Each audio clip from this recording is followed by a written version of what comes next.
Good evening, and welcome back to the Not So Perfect Bigfoot Show. Tonight I have with me Michael Cook. Michael Cook has over 22 years in the Bigfoot world. He is a researcher. He gets out in the field, boots on the ground. One of the things I love about him, he has a barbecue sauce. And I'm going to let him tell you the name of it because we all know Miss Vicky will slaughter a name in a heartbeat. But not only does he have 22 years, that's literally half his life in the Bigfoot world. He was also featured on the Travel Channel. These woods are haunted. He was also on Coast to Coast AM, and he was also featured in a documentary, Bigfoot, I believe. Is that correct? I believe in Bigfoot. I'm so sorry, Michael. Don't slap me. You you also have a book that's in the you're in the process of writing and working on, and I like your theory behind the book. Can we go into that before we touch base on just Yeah, what you do and who you absolutely. are? The Bigfoot out of the woods. So, with the exception of Jeff Meldrum and a few others, there's so many Bigfoot books out there that um, are nothing but sighting reports, and they are they're great to read. They are fantastic materials to do to try to figure out the movements and all this around these creatures. But very few books talk about what these creatures could be, the history of these creatures, and pop culture and everything else that surrounds this phenomena. Um, so I figured a couple years ago, I said, I want to write a book, but I want to bring people into the Bigfoot world and give them insight of what we do, what we think, and so forth and so on. Now, I do have a few sighting reports that are in the book that are some of my favorite sighting reports that I've collected. But like we were talking earlier, I don't do sighting reports much anymore unless they happen close to my research area. I haven't done sighting reports in years. So Well, if they have to happen to occur near my research area, of course I will take a sighting report because that does something for my research. But if it happens in North Dakota, it doesn't do anything for me here in Kentucky. Kentucky's a beautiful state.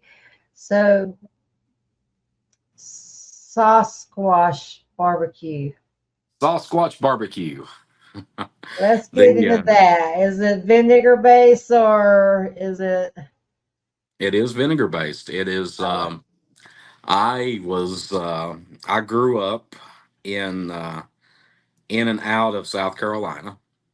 So my grandmother lived in Northwest South Carolina for many many years, and I grew. Spent most every summer down there. So Carolina barbecue is very very thick in my blood. But I am creating what's called Kentucky barbecue, A and little bourbon in it. a little bourbon in it. So every one of my Well, barbecue sauces are bourbon based, and but they also have a pretty good amount of vinegar in them. But perfect. your Carolina sauces are thinner. My sauce is a traditional thick barbecue sauce, Mhm. great for dipping, great for marinating in. They're great to slather on your barbecue at the finish and cook. And I'm currently awaiting the results, but I have entered into a national contest. So hopefully, last time I heard, I was coming up close to the top 20. If I can get in the top 20 out of thousands of other barbecue sauces out there, then I'll be happy. Outstanding. So, where can we find this barbecue sauce? Mm. You can find it wherever you find me right now. We're currently working on the website. We had the website up and going. It was SossSquatch.com.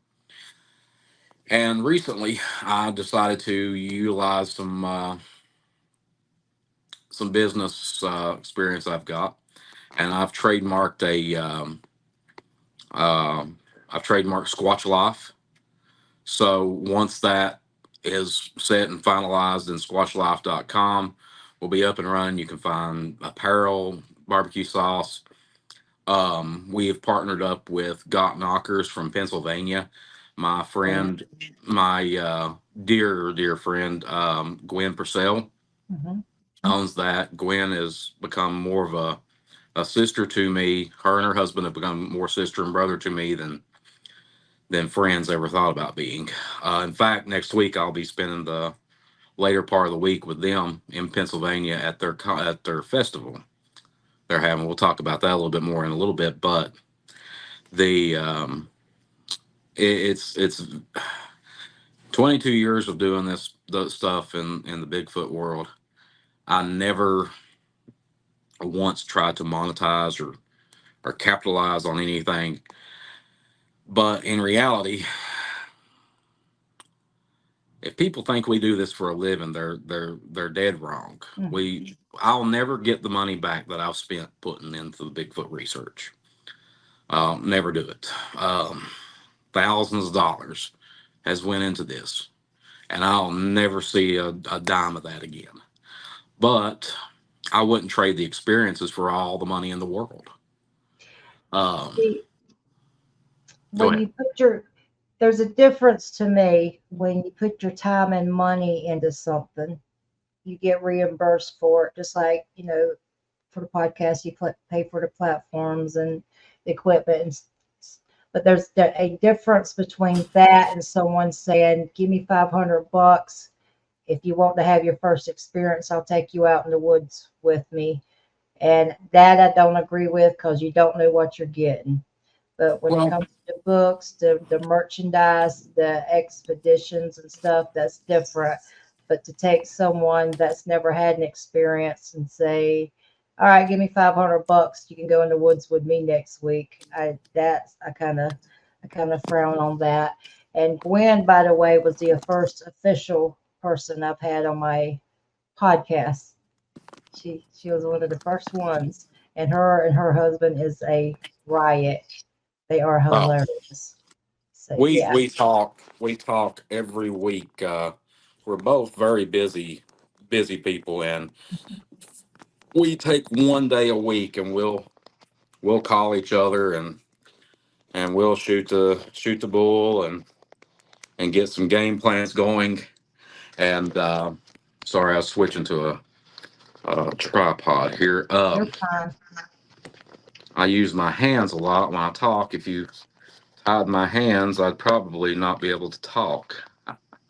I use But my hands a lot when I drive, so I ain't gonna say um, what I do with them though.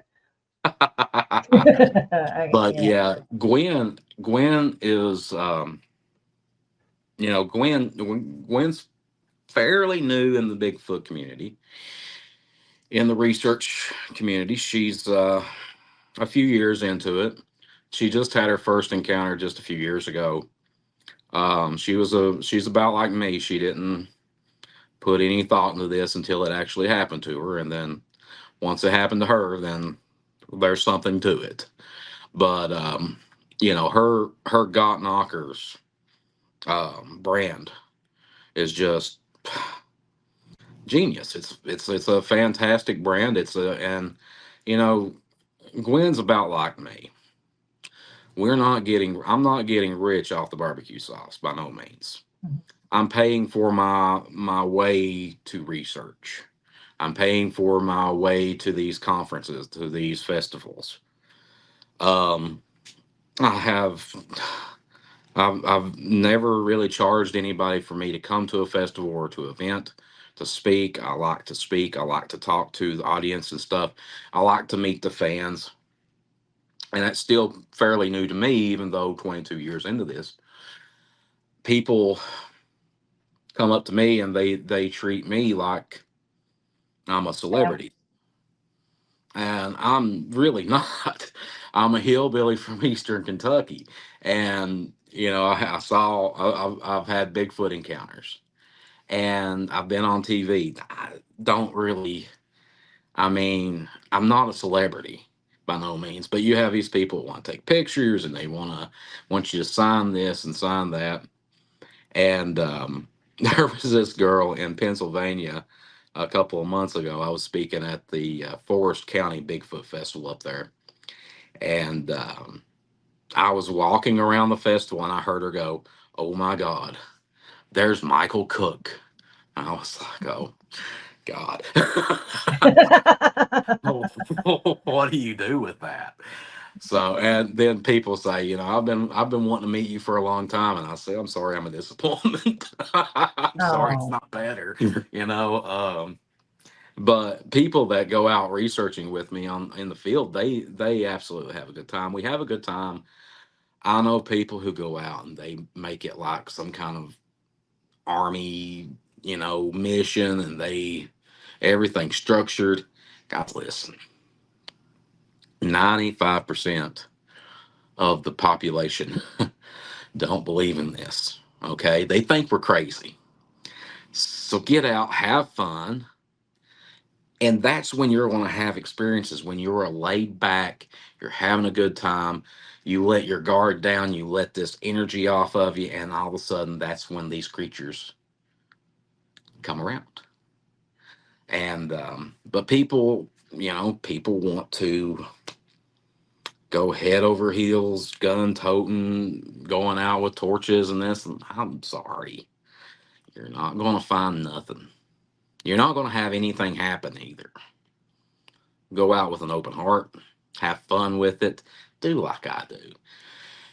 A while back, okay, it was at the Forest County Bigfoot Festival. We were Gwen, Mike Famlant, Terry Wendell from North I Carolina. know Terry Yeah, very well. We go out sometime. I mean, Terry's Bigfooting. We go out Bigfoot. Terry's a good one. Terry's like a brother to me too. He We're sitting out on the tailgate. We're doing the after party, kind of, throwing a few back. Terry's not. Terry don't drink, but we. I said, y'all ever get out in the woods? Now be serious. I'm just, just here it is. Y'all ever been out in the woods and you just stop and you're like, what am I doing? Because from the outside looking in, I'm crazy. But yeah, it happens, and God bless them. But yeah, they Terry and I've had experiences together. We were in South Carolina a few years ago together, and we both experienced the same burst of energy. We experienced the same visual. Um, I wouldn't say we actually saw something.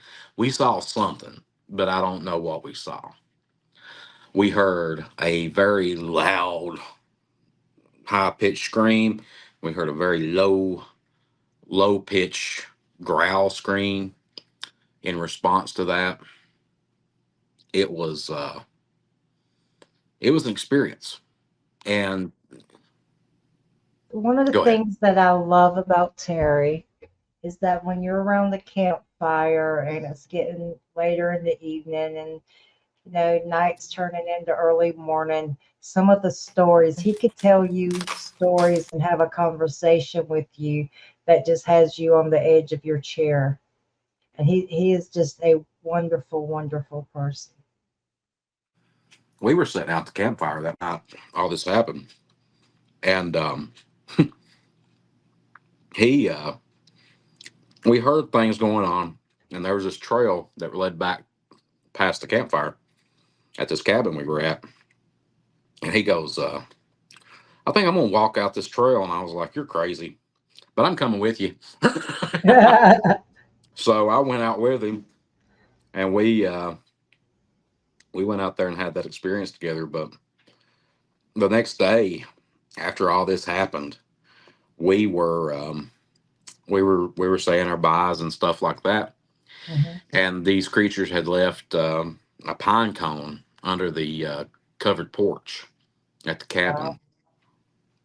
And the last few years, though, when I say they left it there, the last few years, if you'd have told me anything about metaphysical, supernatural phenomena surrounding Bigfoot, I would have rolled my eyes. But the last few years, my eyes have been opened thoroughly that there are things happening with these creatures, these beings. I can't explain it. You've been in the Bigfoot community literally half your life.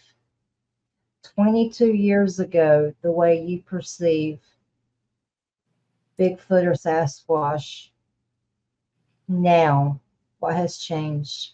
Everything, Where were you at when you first started? flesh and blood, undiscovered species of primate, nothing And more, nothing less. over the time, your experiences, your personal experiences, and listening to incredible people, that's changed. I believe that these creatures are born flesh and blood. Mhm. That's still the same, but I believe they are endowed with certain abilities that enable them to do things that we will never be able to explain. Whether that be turning into um, a the purest form of energy, which is a ball of light, to disappearing in front of us.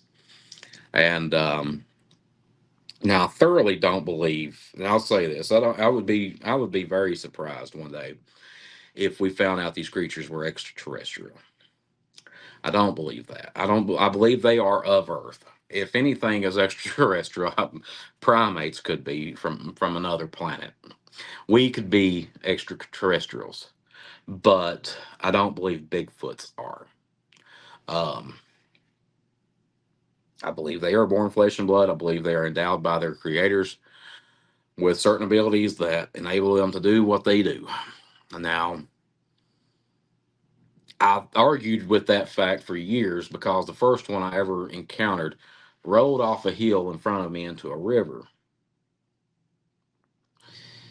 When this happened, I always said I leaned on the idea. Okay, if this thing was able to bend the fabrics of space and time, stop, step into a portal, disappear, whatever, then why didn't it? Why didn't it just snap its fingers and make everything stop? And that way I would have not been allowed to encounter it. I leaned on that idea for years. And then I had a fan tell me, he said, you were blessed, you were for the gift that they allowed you to see them. And I listened to that over and over and over in my head, and I said, it allowed me to see it. So people who experience these creatures, I believe it is a gift from the universe that it opens their minds up, that there are things out there that we cannot explain. Whether you are a malevolent person, whether you are a um, closed-minded person, whatever, I say today that I am a better person because of Bigfoot. I understand people better. You go to these conferences, you go to these festivals, you go to these events, okay? It doesn't matter. There's thousands of people there. It doesn't matter if you're black, if you're white, if you're Asian, if you're Indian, if you're Native American. It doesn't matter if you're male, female, trans. It doesn't matter if you're gay, straight, bisexual, LGBTQ. It doesn't matter if you're Republican, Democrat, independent, whatever, liberal, conservative. None of that matters. What matters is you are there with like-minded people who, in any other circumstance, would not be getting together. Very When true. you have far right leaning conservatives Mhm. having a conversation with far left leaning liberals, they would never get that close together ever again unless it's at one of these conferences or events or festivals. So I say that Bigfoot, I grew up in Eastern Kentucky, a very, very right leaning conservative area. Um, I grew from that experience. I learned to see things through others' eyes. I learned to not be so quick to judge others. So, I'll say it again, I am a better person because I saw Bigfoot. And I believe most people are. When it comes to someone that's having an experience and they're, if you reach out to the wrong people in the Bigfoot world, the Bigfoot world can be pretty cruel. Mhm. Um, for those that have had an experience and having a hard time grasping it, what's the best advice you can give them? Reach out. Reach out to somebody. When I had my experience, Mhm. my first experience, I didn't have the luxury of reaching out to bfro.net or emailing Charlie Raymond or getting on a podcast or anything like that. I I had to get out and look for myself. I had to get out and do this stuff. I had to find out when the BFRO was having meetings and events, and I went to these meetings and events and these expeditions and learned the ropes from these guys. Joined the BFRO, stayed there for 9 years. But today it's 2024. It's almost 2025, which is unbelievable.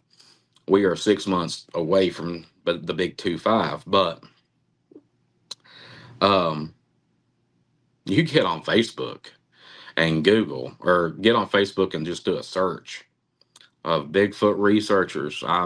There's hundreds, if not thousands, that pop up. But whatever you do, don't keep it to yourself. Don't find somebody to talk to, because that stuff, you keep stuff bottled up inside of you. For one, it makes you question yourself. For two, it makes you um, it'll rot you inside. Tell people. Tell people like me. Tell people like you and Terry Wendell. Terry's such a Terry's such a good person to talk to. If you've had one of these experiences, he's Rock Hill Bigfoot on Yes. Facebook, and if you find him, he will listen to you, and he won't say a word, and he's just a really good listener for people who have had these experiences, and he's a very good advice giver. Um, he will give you the best advice you never thought you needed, and I say that from my heart. Um, but if you have an experience, if you have a Bigfoot experience or any kind of experience you can't explain, reach out. Reach out to somebody. I'm not saying reach out to me. I'm very busy. It's taken us 3 weeks to figure out how to get a few minutes of time to do this show right here. And it's only going to get worse for me. I have so much coming up and so much going on, and I will still make time to find my way out into the woods. But I've got so many different opportunities coming up that I don't know when I'm gonna. Time time is the biggest enemy of us all. It really Yeah. is. I don't have And, none of it. and for folks, and those folks that are listening and that don't know Terry, if you look back on,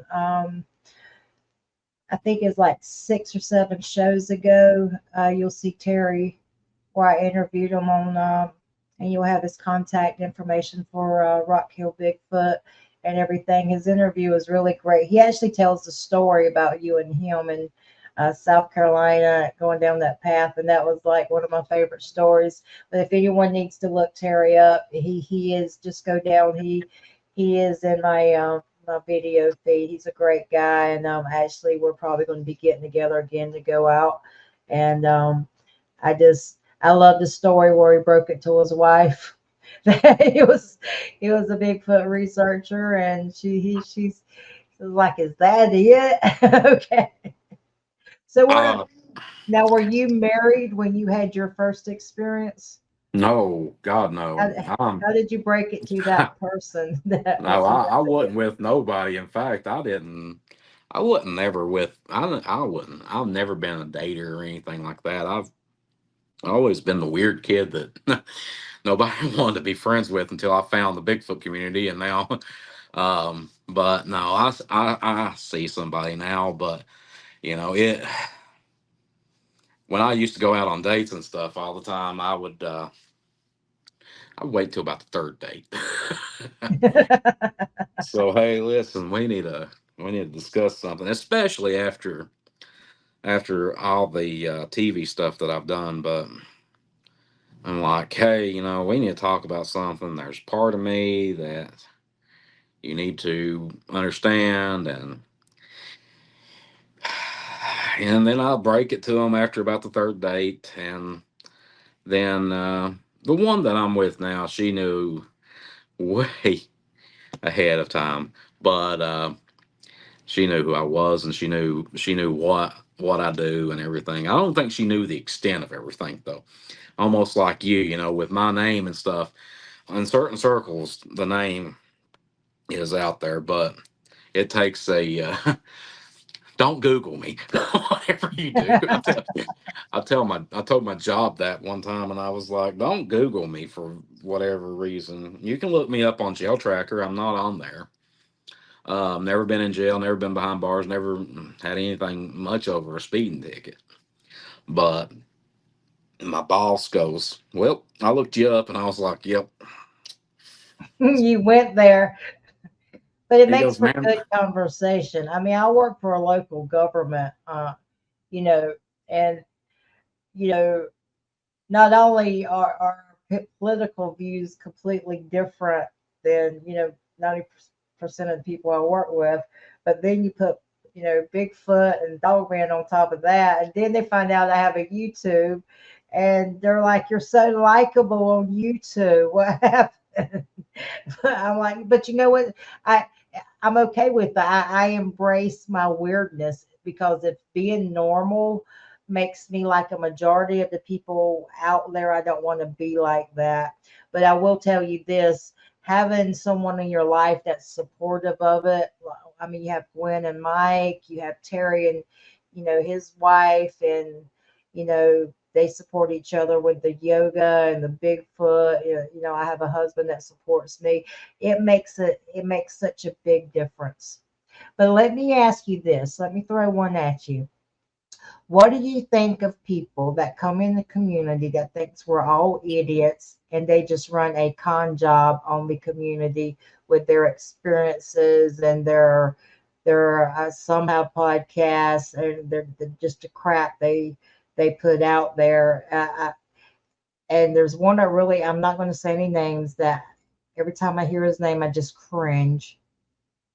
He's a local, but what do you think of those people that come from the outside that think the people in the Bigfoot community are a bunch of freaks and they just come in with the intent to just pull the wool over everyone's eyes and they just underestimate the intelligence of the people in the community?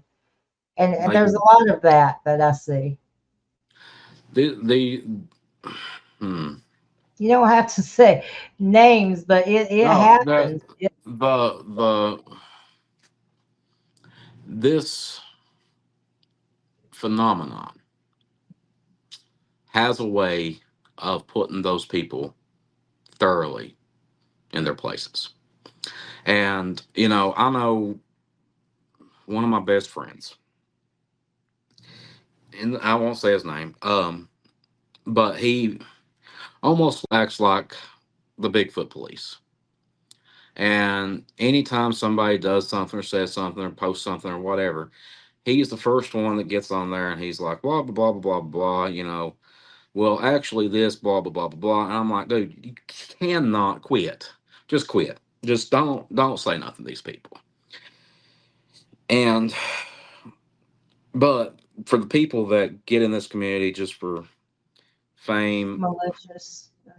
yeah, With the malicious. this chick over in my neck of the woods from my hometown, um, her and this guy came to a library talk I had one year. 2 days later, they were experts on Bigfoot. And then they made the fatal comment to me that says sometimes you have to fake it to make it. And I said, so do you think all of us faked it? Do you think that I wanted this? Do you think that I wanted to lose friends? Or do you think that I wanted to be called liar, hoaxer, crazy by some of the people that I thought were the people that I loved the most?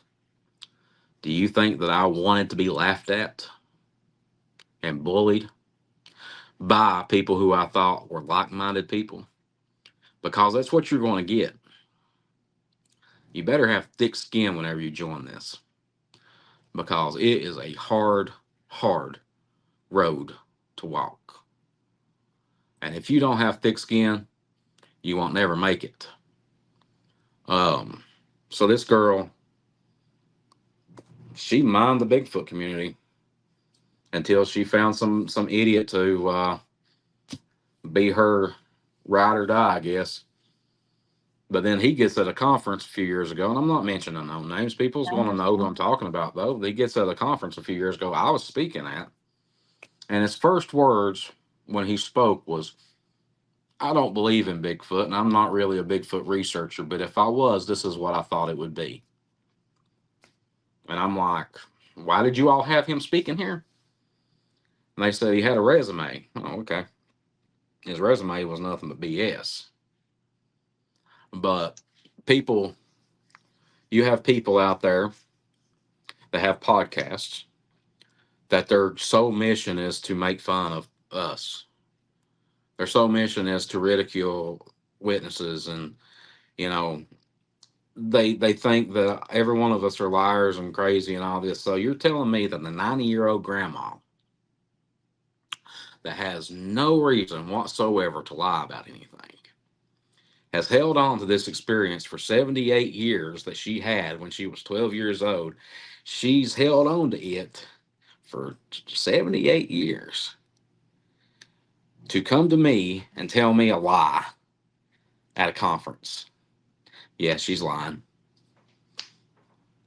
No, it doesn't make any sense. Why would somebody do that? And that's what There's I a tell people, the skeptics. I love skeptics. I'll have friendly arguments with skeptics. My best friends are skeptics. They laugh at me all the time. But at the end of the day, they know me. They know that night that happened to Kenny and Gwen and I in our research area. They know the tears that I cried that night were real. The nightmares I had were real. The experience I had was real. God bless him, Kenny hasn't even been in the woods since then. So these people that come into the Bigfoot community, you asked me the question, I went the longest way around I possibly could without answering it. I will say this short answer: the people that come into the Bigfoot community just for malicious intent to gain popularity, fame, and make fun of us, sorry, right there. You can blur that out if you want to. I'm not doing it, buddy. I'm not doing it. No, All the sir. way, by the way, if you want to, that's all the way off. All the way off. Not even a little. Just go all the way off on that because I like that. Well, so it's what I tell people. When I had my experience, I was minding my own business, my own. Who wants that in their life?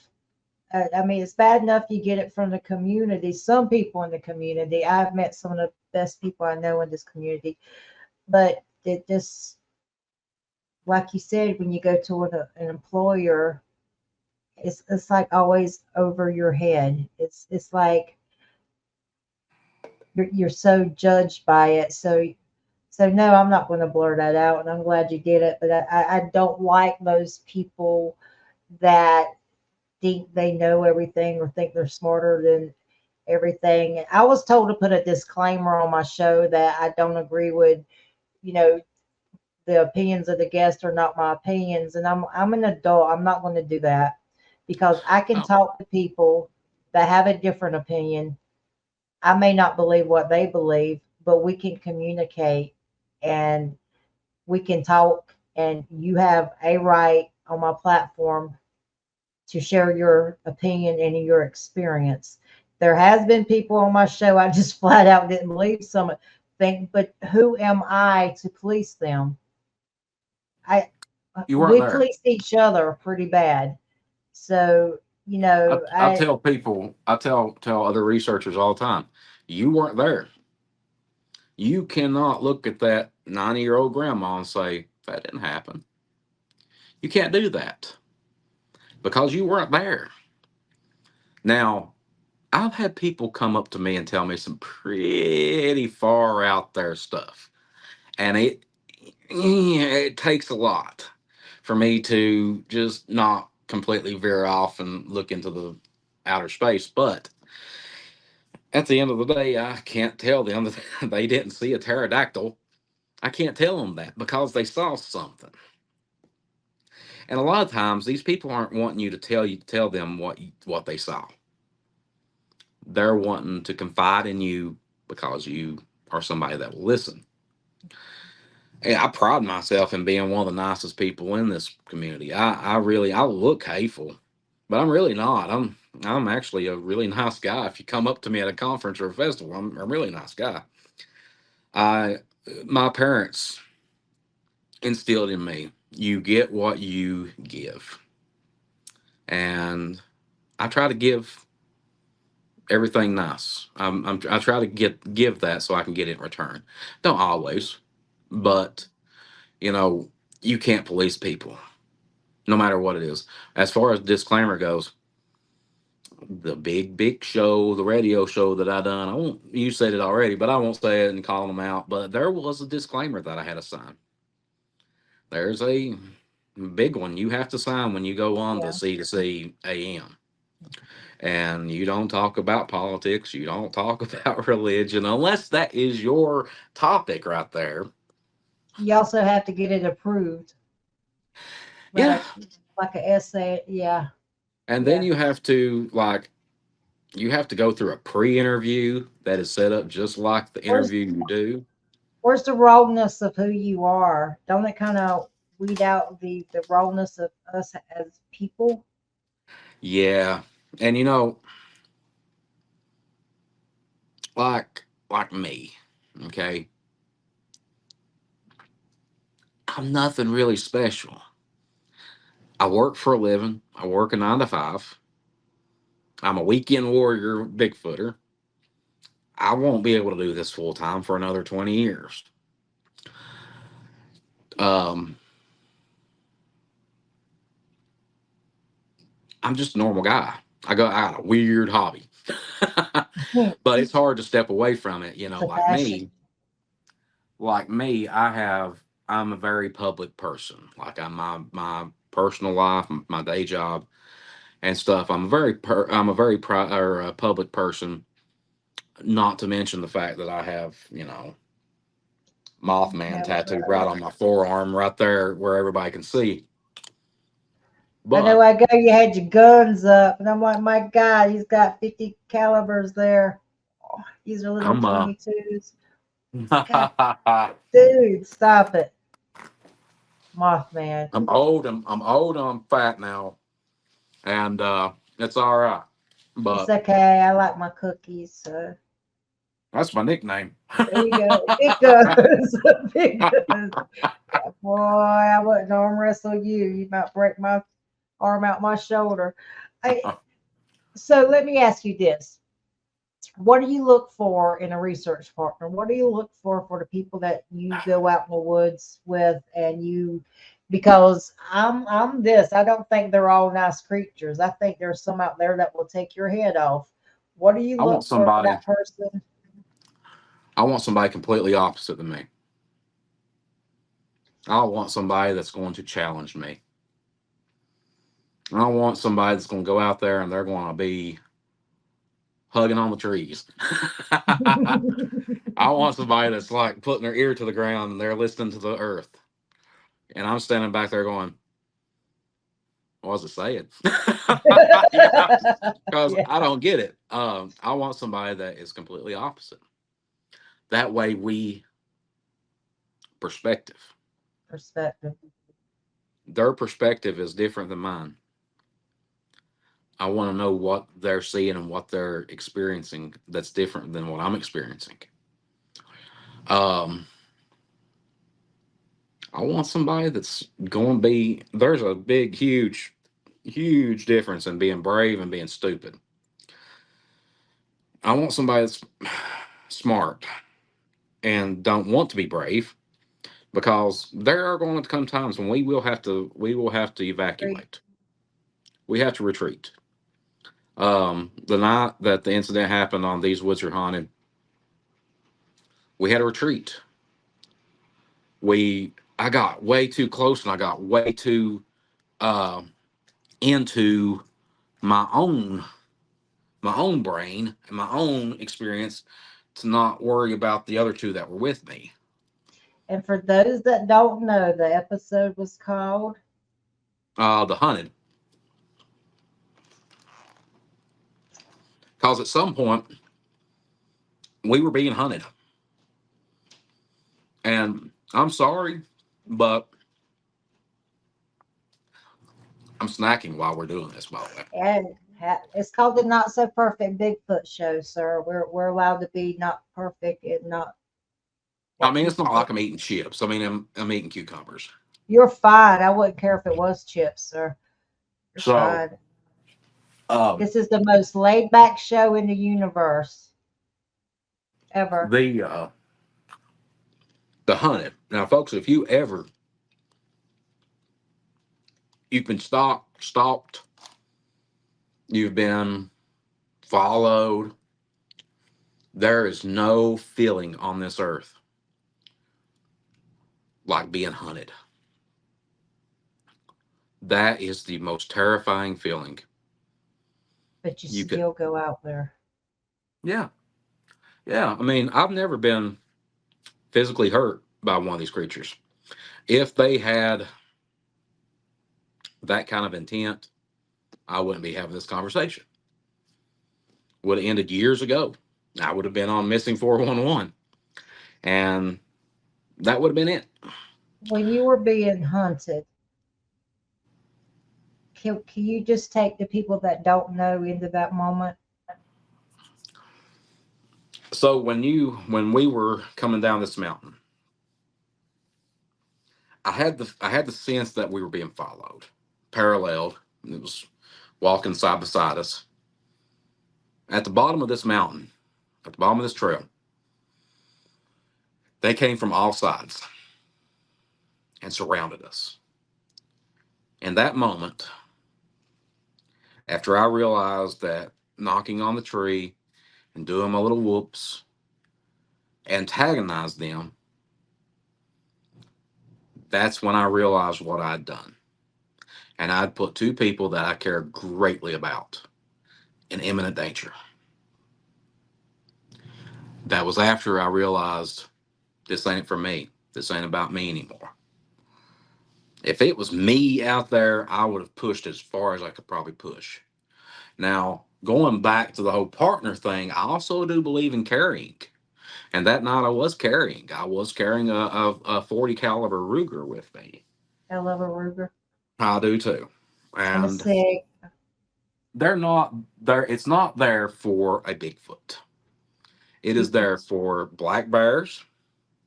We do have the occasional mountain lion that wanders around. Crazy people. Sorry, but It is what it is. Um, but I drew my firearm for the first time in the woods bigfooting that night, ever, because I felt like I would have to use it. And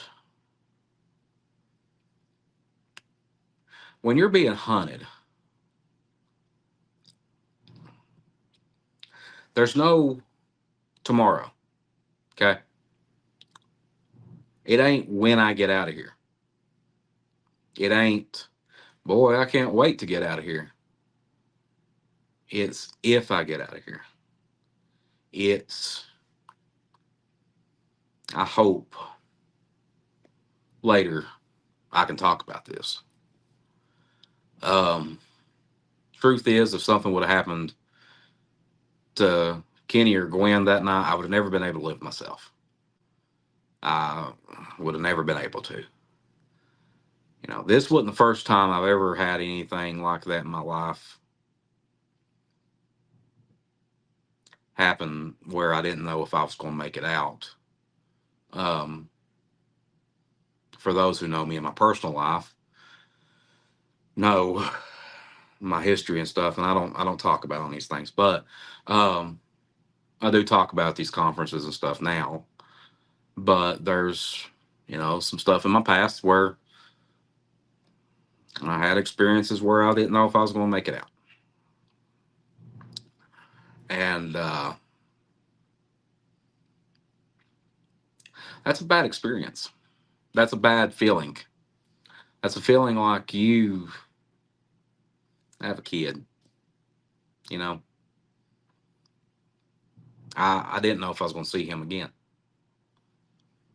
And I was thinking that in that moment, like, what was the last thing I said to my son? What was the last thing I said to my parents? I hope it was goodbye, good night, I love you. I hope we have a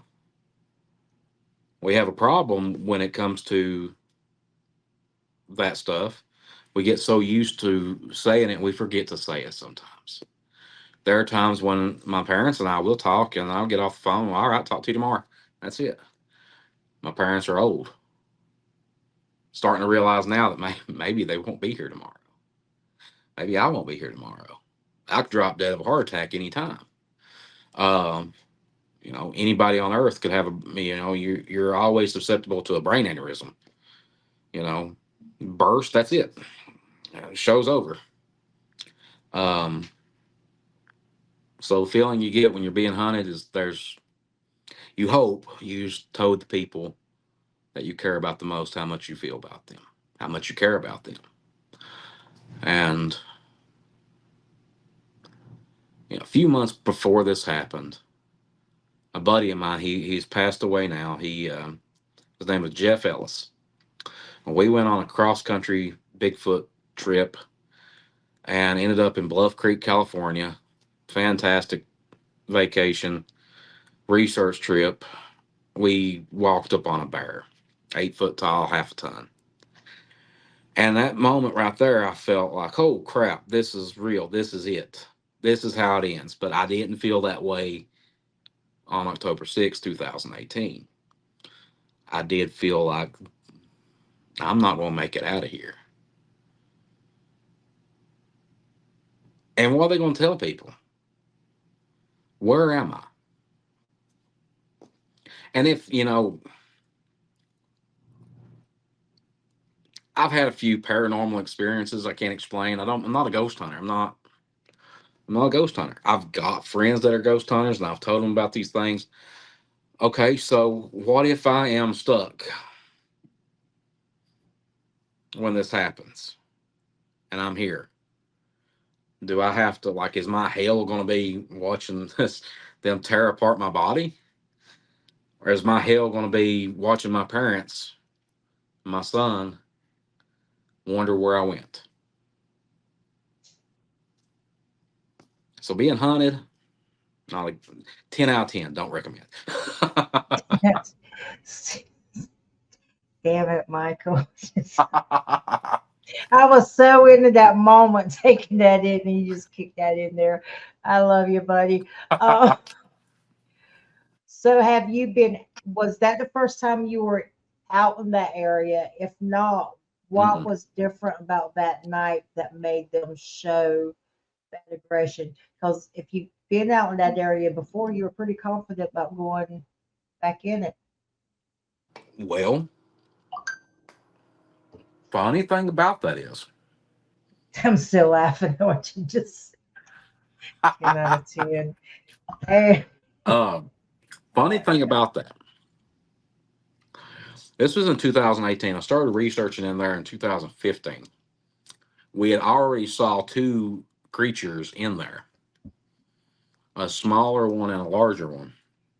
And we had an experience with a blue light one night. And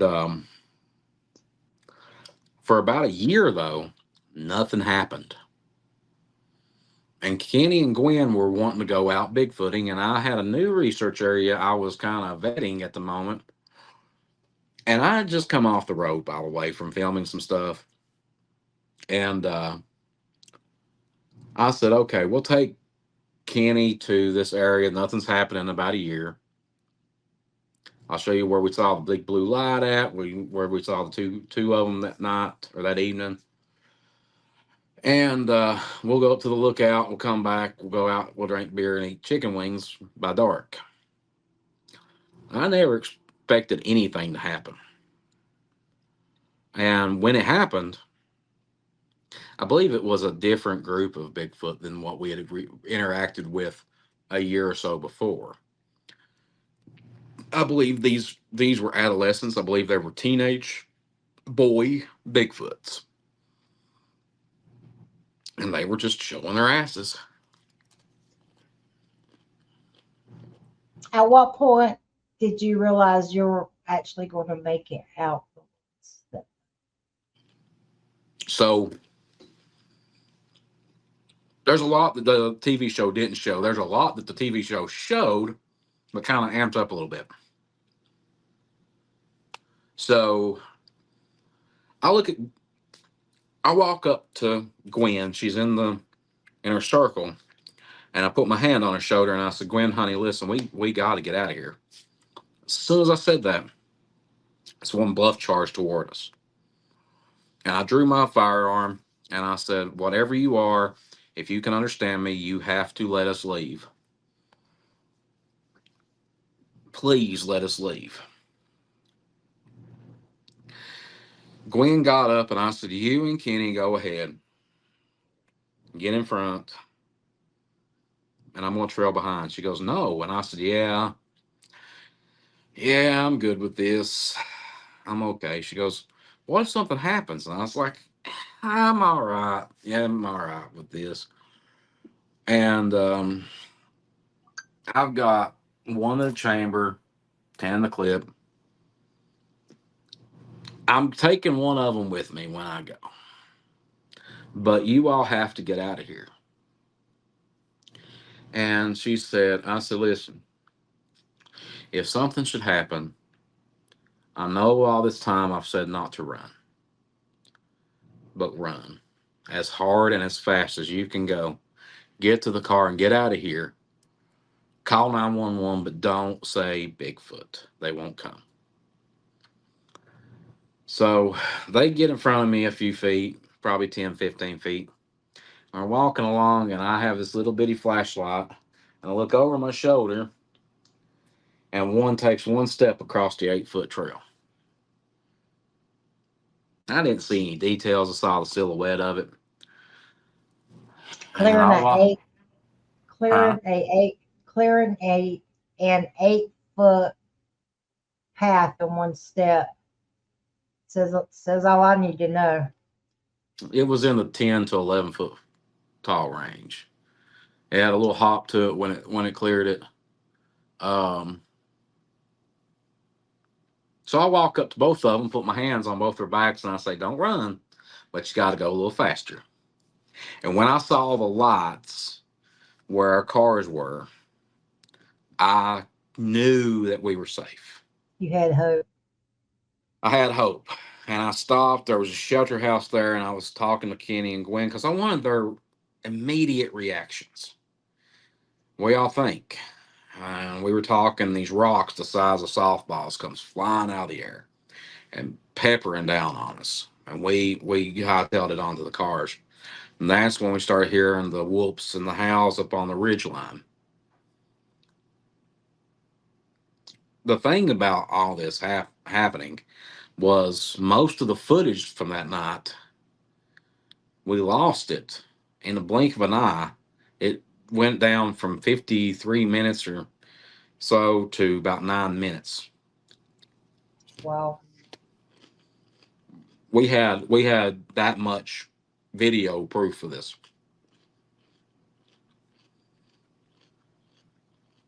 So you get there, you see the lights. How I know in law enforcement, when I was in a high stress situation, when I would start to come down, when they put me in a controlled environment and I would start to come down, I I would almost go into an feeling exhausted kind of state, and where you just want to shut your eyes and sleep, but you're so overwhelmed you can't exactly get there. What was that like from you trying to decompress and just get out of that, wind down and get back to yourself? That's a lot of we never hear about that part. Your adrenaline rush, it just takes so much out of you. And for the first hour or so, you're amped up. We get back to my house. I live pretty close to where I live at now. And we laid down and took our showers, laid down. Immediately, I got up and I had to call my buddy.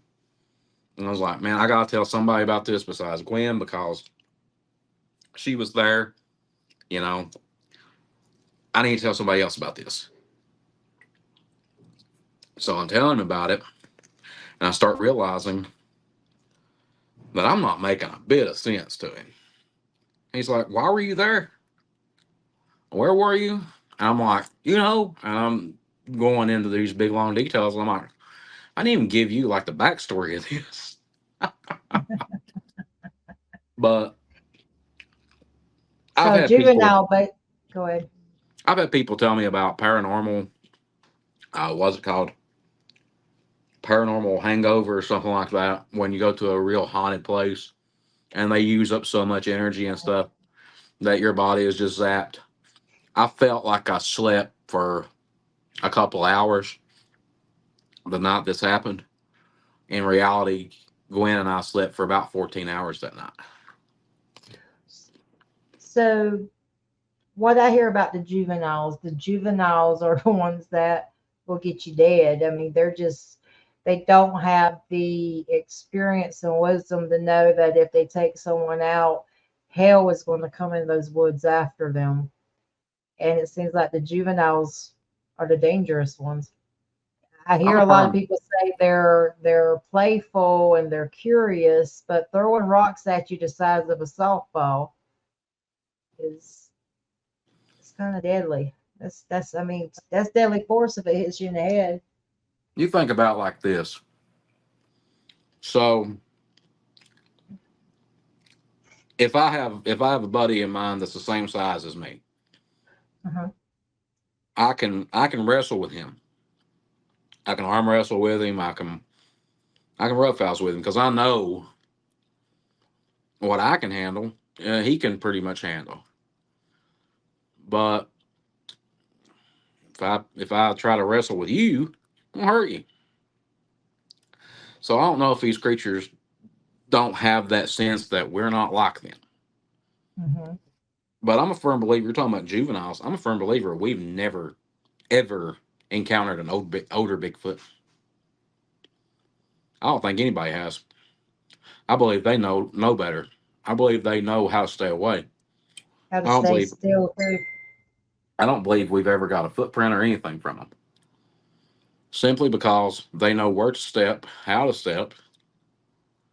Um, I read a book years ago. Um, Russell Acord from Expedition Bigfoot wrote Footprints of a Legend, and in that book, he talks about these creatures using branches woven together as shoes. And man, that passage in that book, I thought about it for years now. Um, he could be onto something, even though it's a completely fictional book. He could be onto something. They could be using some form of something to hide their footprints. Of all of your 22 years, what is the most abnormal behavior that you can contribute to a Bigfoot that most people would not understand or would be in disbelief over? The first one, falling off a hill. What do you mean it fell off a hill? Took a wrong step, man. Can't walk and chew gum sometimes. That was the most abnormal. Because people think these creatures are super beings and, incapable of making mistakes. I'm going to get a lot of hate for what I'm getting ready to say. President of the United States fell up the steps. Well, that's a fact, sir. That's a fact. That's a fact. Ah, Unless you get a Facebook fact checker. But I have fallen down the steps multiple times. I've never fallen up the steps though. But no, I made a joke. I'll get ridiculed for it, but whatever. it's all Um, good in the hood. I promise whoever gets butthurt about it, whoever I offend from that joke, from the bottom of my heart, I don't care. I think I thank you. I thank you, sir, on our spirit animal. But no, that one falling down the hill. I don't know. I don't know, man. I've been on that ridge since. You couldn't stand on it. I don't know if it's trying to get a closer look at me when it happened, or if it just screwed up. How do you feel about structures and arches and glyphs and those things? 10 years ago, I'd have drove from here to you to look at a structure. Now, I don't put too much mind into it. Glyphs interest me if they're interesting. Okay, if you take a picture of two sticks sitting there like this and tell me that's a glyph, I'm done. But if it sticks in a circle and it's got all these little designs in it, I'm right there. Tree structures. 10 years ago, and I said, hell yeah, Bigfoot done that. A couple years ago, a buddy of mine and I, we were deer scouting, and he's a skeptic. And we were talking about tree structures and stuff, and I was like, man, listen, trees cannot fall in the woods perfect like that and stay like that. And to prove my point, we're going to test the theory. I took two broken limbs, about 10, 12 foot tall. He took two broken limbs, about 10, 12 foot tall. We stood across from each other and we dropped them at the same time. And they locked together into a TP formation. And I walked away because I was wrong. They can naturally fall that way. I've seen some pretty ignorant stuff lately people posting these intricate tree structures on Facebook. I was a Boy Scout. We done the same thing. Those are human done. Lean-tos and everything else. They're done. Now, what interests me as far as structures go are the nests. Yes. I I can't explain those. And I've seen them. In fact, in this new potential research area I have, there are nests there that are as big as my dinner table. And they are woven into each other. Birds can do that. It would take one hellacious bird to do With this. thumbs. Um, as far as structures go, y'all, uh, I mean, I wasn't there when they were made. I can't tell you a Bigfoot didn't do that. Something else that interests me is X's, but they can't be the and just naturally fell like that because you can tell a natural fall and something that's made like that. Most of the time, if you pass an X, if you go past it, something happens. Just freak you out. Do tell. You'll get a burst of energy. You'll get what people refer to as being zapped. I look at that as their property lines. Do not trespass. I come across an X in the forest now. If it's a small one, eh. If it's a big one, whatever made that X, I don't want no part of. There was probably a time when you would go past the X out of curiosity, but you learned their boundaries. I'm not smarter now. I'm a little bit wiser. I'm still stupid. Understanding boundaries to me are very important and recognizing them. It's not only important in Bigfooting; it's important in life. So there's just some good advice, listeners. Learn your boundaries in Bigfoot and in people. I also learned that I'm not the same little 18-year-old that would take your shit when you call me a liar or a hoaxer or a or crazy years ago. You do that to me now, guess what's going to happen? You gonna pull out the big guns? So, but I don't take shit from nobody anymore. I don't dish shit either. I don't do anything like that. Only people So I go go ahead. ahead. Oh no, go ahead. Only people I give a hard time to anymore is like Terry and Gwen and Mike Famlin.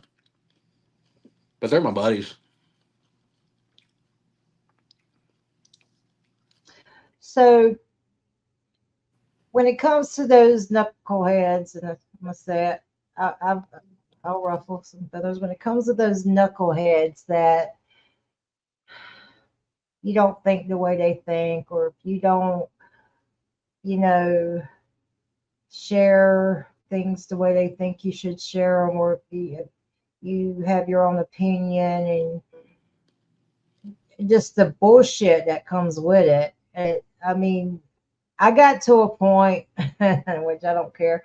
I got to a point where I'm like, if you don't like a show, just don't watch it. If you want to recommend someone, then email me and recommend someone. But just to go into the comment section or to go after me because you don't agree with that type of researcher or that type of experience, listen, people have aggressive experiences all the time, just like there's people that cohabitate with them on property and they've learned boundaries and they live there. I'm not just going to cater to one side of the, you know, of the world. And I'm allowed to do that without anyone's permission, just like I don't need the damn Bigfoot police to come in and tell me I don't agree with your guess and I don't think it happened. I police myself. I don't need your ass to police me. Mm. So you stay in your lane, I'll stay in my lane, we'll get along great. But I think the thing about me being a podcaster, and I don't consider myself a researcher, I literally go out for the adrenaline, go out for the adrenaline, the food, the friends. It's what I go out for. Don't say I'm a researcher. But as a podcaster, if you want to come on the show, there's very few people that I have literally said no to. Very few. And it's because I have I don't like hoaxers. I might not think you're being 100% credible about something, but it doesn't make you a hoaxer if you believe what you're saying. Big difference. But that's just me. Um, A I hoax is digress. Oh, a hoax is a lie that is put into and action. intentional. Intentional. Um, the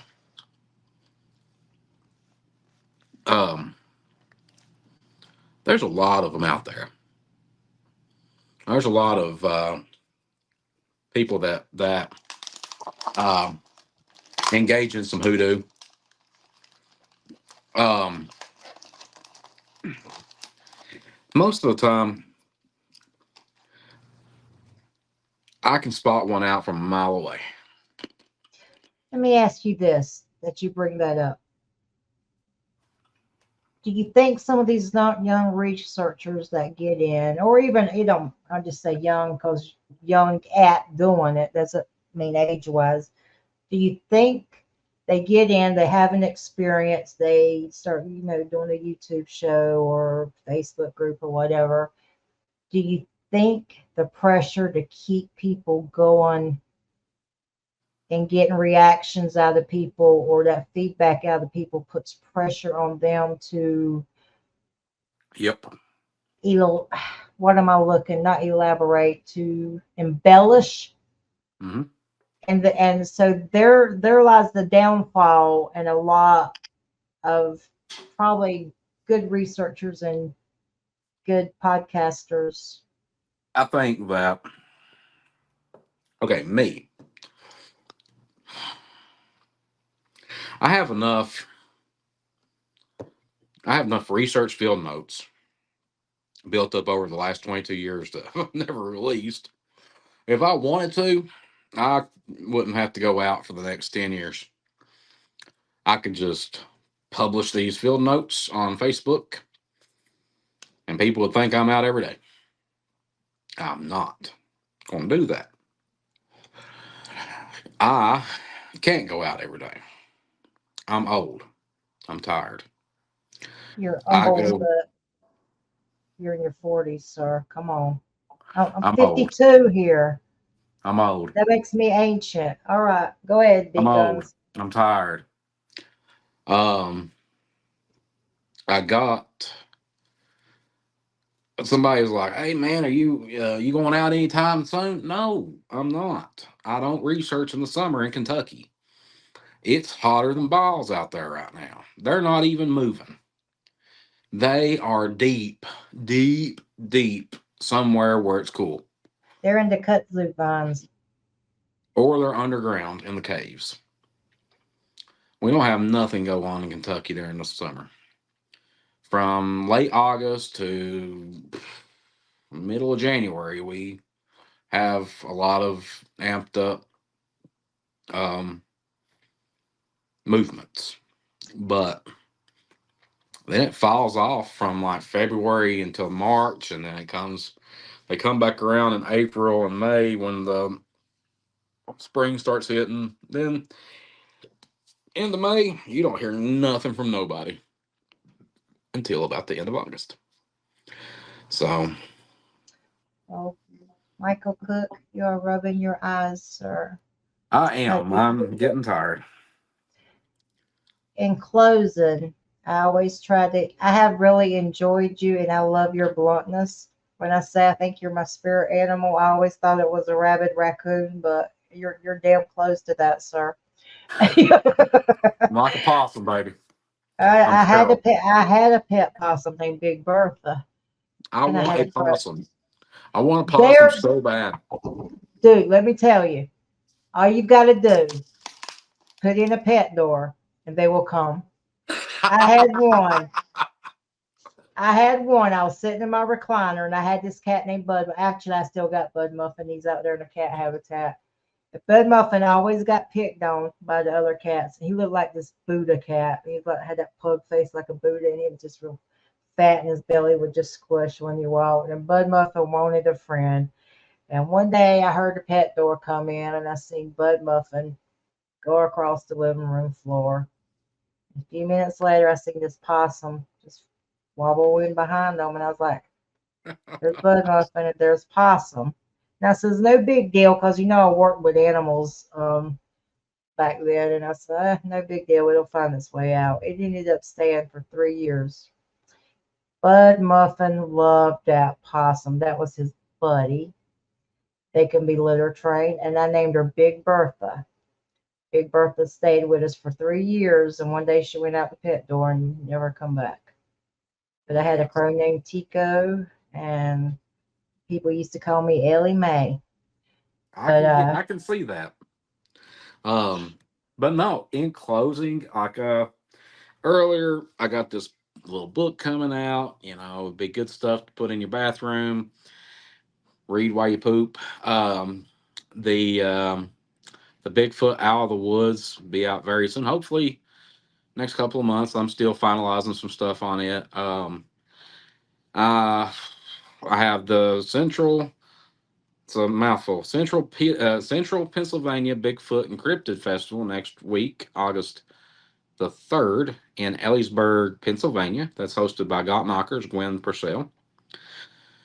After that, I will be end of August on the August 31st. I'll be in Somerset, Kentucky, doing a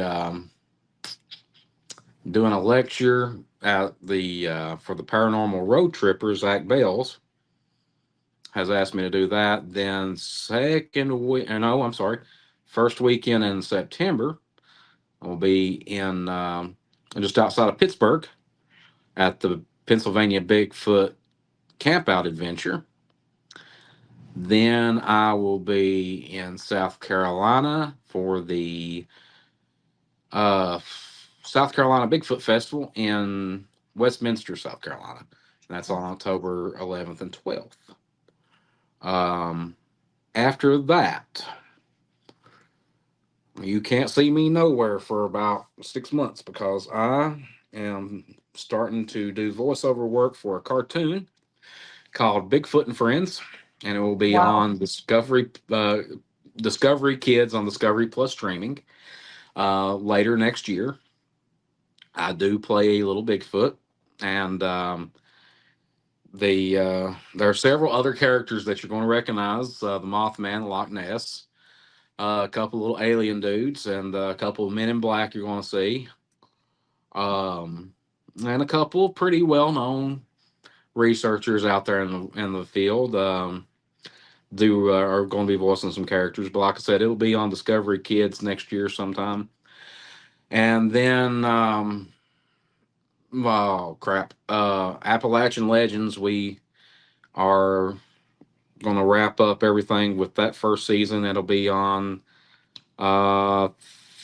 think History Channel picked it up, and I'm on it full time after January. But you can always catch me on my personal Facebook page, Michael W. Cook. Follow me there, send me a message, say hi. TikTok, that's where we talk at. My TikTok page, got a few followers on there, and Squatch Life. I've got Squatch Life fired up on TikTok on the TikTok too. Um, and these woods are haunted. I'm illegally supposed to say that. So, airing reruns constantly on Travel Channel and on Discovery Plus and Max. Now streaming on Max, These Woods Are Haunted, season 2, episode 6, entitled The Hunted. Hunted. And you can see me run like a little girl. I don't think you run like a little girl, sir. So when you get to that festival, you tell Gwen my birthday's the first day of August, so I tell her to throw a T-shirt in the mail for me. You send me an address and you might get some barbecue sauce in the mail for Get your birthday out next of year. here. Goody, goody, goody, goody, goody. I will Drop me do an that. address on the messages there, and I'll shoot you something. Buddy, I'll be 53. I'm going to be a grumpy old bitch. That's all right. I'm a grumpy All old right. bitch too. All right, Michael. It's been a pleasure. Go look at them guns. Are you scared yet? Are you scared? Oh, oh. All right, I those are mean, my pew pews, buddy. pew pew.